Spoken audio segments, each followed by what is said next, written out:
Hello and welcome to America in Focus, powered by the Center Square. I'm Dan McCaleb, executive editor of the Center Square Newswire service. Joining me today is the Center Square's Washington, D.C. bureau chief, Casey Harper. How are you, Casey? Doing good, Dan. How are you? I am doing well, thank you. We are recording this on Friday, August 4th. More big news this week related to former President Donald Trump, who was indicted again, this time on charges of conspiracy related to his contesting the results of the 2020 election and his role in the January 6, 2021 storming of the U.S. Capitol building. He pleaded not guilty to all of those charges during his arraignment Thursday. Casey, this is the third indictment of the former president in about 2 months. 2 are federal. The third is in state court in New York. The state charges are related to payments he allegedly made to former porn star Stormy Daniels to keep her quiet about an alleged affair that Trump denies prior to the 2016 presidential election. The other federal indictment is related to his handling of classified documents after he left the White House. But Casey, Trump is the Republican frontrunner heading into the 2024 presidential election cycle, and he could be standing trial 3 separate times prior to that November 2024 election. He says all the cases against him are a political witch hunt orchestrated by his chief political rival, Democratic President Joe Biden. What do you make of all of this? Oh man, another week, another podcast, another indictment, Dan. What's we need like a alleged crimes for presidents per podcast because, of course, all the stuff is going on with Hunter and Joe Biden at the same breakneck pace. Right. We're having more and more evidence come out of potential wrongdoing from presidents. So let me just interrupt you there too, and we're going to have a separate podcast episode dedicated to the Biden family saga. So please, listeners, make sure to check that one out in addition to this one. But go ahead, let's stick with the former President Donald Trump. Yeah, you're right. So our modern political scene these last few years has been very unique, very interesting, and of course, without fail, Donald Trump has been at the center of it. And so this third indictment, each one has its own features, its own differences. As to me, what's most interesting about this indictment is how late it's coming. The January 6th was, of course, incredibly public. It grabbed the imagination of the nation for several months here in the DC area, DC where I live. There were large fences around the U.S. Capitol for months and months after January 6th, with like barbed wire and soldiers, and it looked like a military compound after January 6th. I mean, this was taken very seriously, as you know. Many of the people involved in January 6th were hunted down by the FBI, put in jail. Someone, a police officer shot someone who died, Ashley Babbitt, right? So this is a big, big deal. And then we finally, I think as a nation, started to move beyond it. Even Trump himself has stopped talking very much about the election, the allegations of the election being stolen, right? And so we kind of started to move past it. And now this indictment comes. And so I think that's the big question. This is the question that Trump raised on Truth Social, his social media side of choice, is where was this indictment 2 years ago? And I think that is a fair question because, as you pointed out, the difference between 2 years ago and now he is by a wide margin the Republican frontrunner. The latest New York Times Siena polling shows that Trump is actually dominating the Republican field by 30 points, and he's in a dead tie with President Joe Biden. So it's a coin toss according to the latest quality polling we have that Trump could be in the White House. And so of course, we cannot say whether Trump is guilty or not. There's a lot of charges here. He's up over 40 charges across all his cases at this point, not to mention the civil lawsuits he's faced. So, I don't think it's our place. There could be a fourth indictment coming because he's still under federal investigation related to the Georgia election in 2020 and allegations that former President Trump tried to get involved there and overturn Georgia's vote. That's right. It's so funny. It's such an interesting thing because people may remember last year, and I think we've talked about this on the podcast before, but Trump and Florida Governor Ron DeSantis, who's perceived as Trump's biggest challenger and arch nemesis at this point, actually had a much slimmer margin on Trump. And then the FBI raided his Mar-a-Lago estate, if you remember that. And after that, Trump's poll numbers just shot up, and they really haven't gone back down. And so this indictment has weirdly helped, I really believe, helped Trump win the Republican primary, assuming he maintains his lead. And it's funny, Trump posted on True Social, I only need one more indictment to win.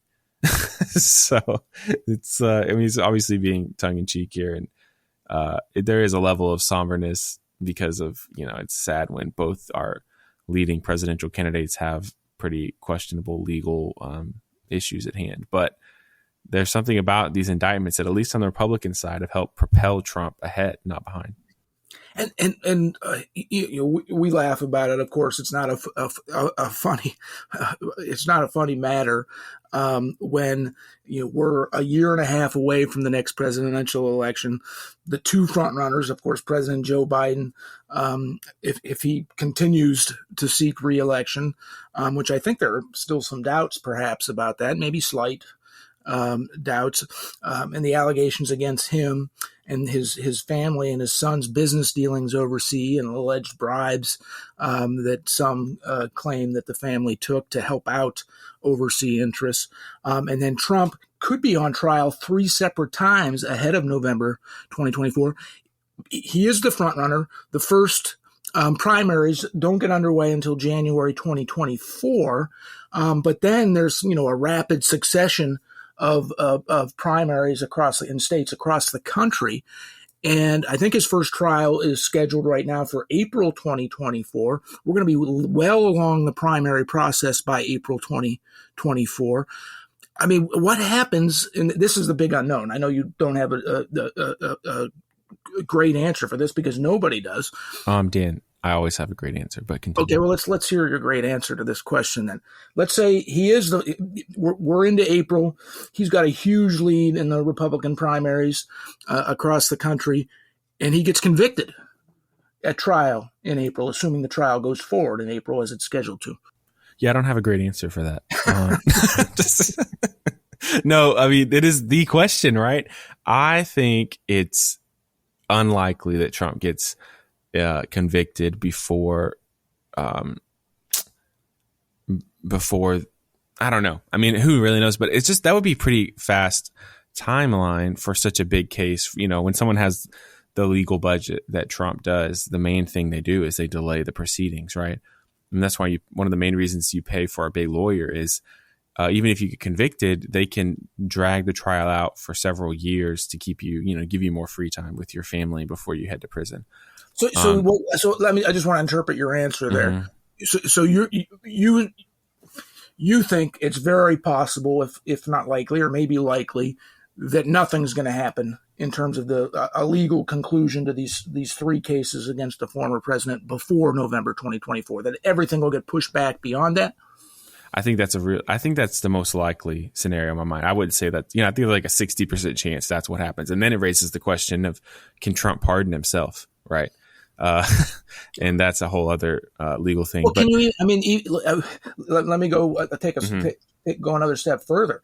Can you even prosecute a sitting president? Let's say everything gets all these legal cases get pushed past the November election. Trump wins the GOP nomination. Trump beats Biden in November 2024. Can you even prosecute a sitting president? Is that, I don't know. Is that constitutional? Can you do that?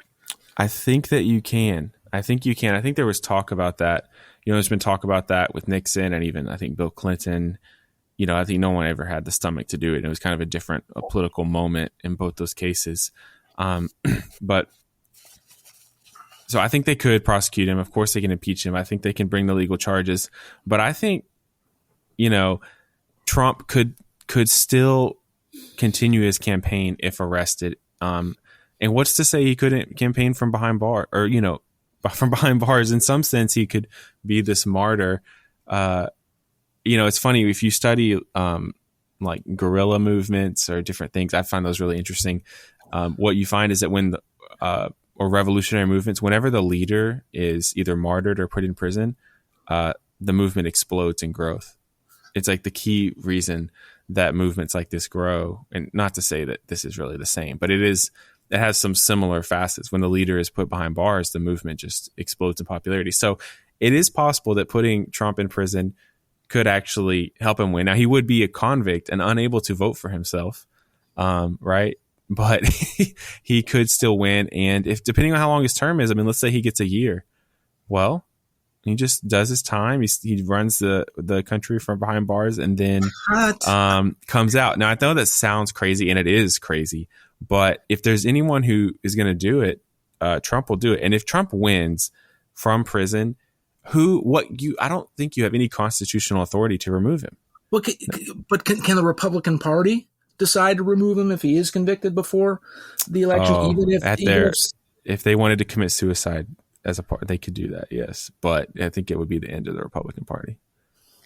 All right, my head's spinning, Casey. Of course, we're doing a lot of speculation here, trying to project what's going to happen in the months and weeks before the November 2024 election. We're going to continue to cover this ongoing saga. Really, it's fascinating and troubling times at the same time. But Casey, we are out of time.